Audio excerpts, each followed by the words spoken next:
so forth. It creates channels of communication that can prove valuable in a time of potential conflict or where there might be heightened tension. So that's important. I also think, and we're not prepared to announce this yet, but there are a couple of unique areas of cooperation that we can work together on. The obvious ones are obviously fentanyl precursor production, which China, because their system can do this, can really crack down on that. That would help lower fentanyl deaths in the United States. And there are a couple other areas of international relations where perhaps we intend to talk to them about discreetly. We're not going to announce it in the media, but areas that we both share some concern over. I have a friend of mine, he's a great inventor, and the level of intellectual property theft not just impacted his entire business, but it's impacting many American companies. Big issue? That's right, an enormous issue, and one that we're going to continue to raise. Even as we try to protect our companies and our competitive advantage, we're going to raise that with them.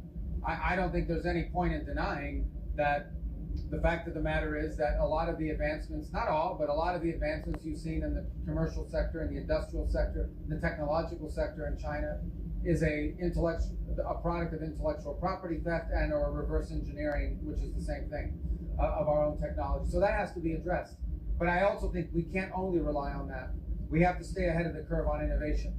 You know, one thing is if you're stealing or taking the stuff that was cutting edge 5 years ago, but the things that are going to be cutting edge 5 years from now, we've got to continue to invest and push our companies to continue to stay ahead of that pace of theft and continue to lead the world in innovation. Maybe the best way to transition to the issue of Iran, which I want to ask you about, is that China's both public statements and their actions.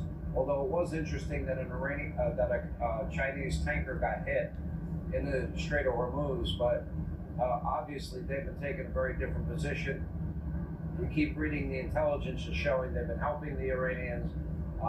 Obviously, it's more important to them that we've made the argument to the Chinese, and I hope it's compelling, and they'll have a chance to do something about it at the United Nations later this week when there's a resolution just condemning Iran on what they're doing with the Straits. Look, there's three things. The Chinese have ships stuck in the Persian Gulf because setting up a system that says we're going to let certain ships through but others not, it's easier said than done. And you saw a not Chinese flag vessel, but it was Chinese cargo, got hit over the weekend. I'm sure Iran didn't do it deliberately, but they did it. It happened. And so that's why these Chinese ships are stuck in there.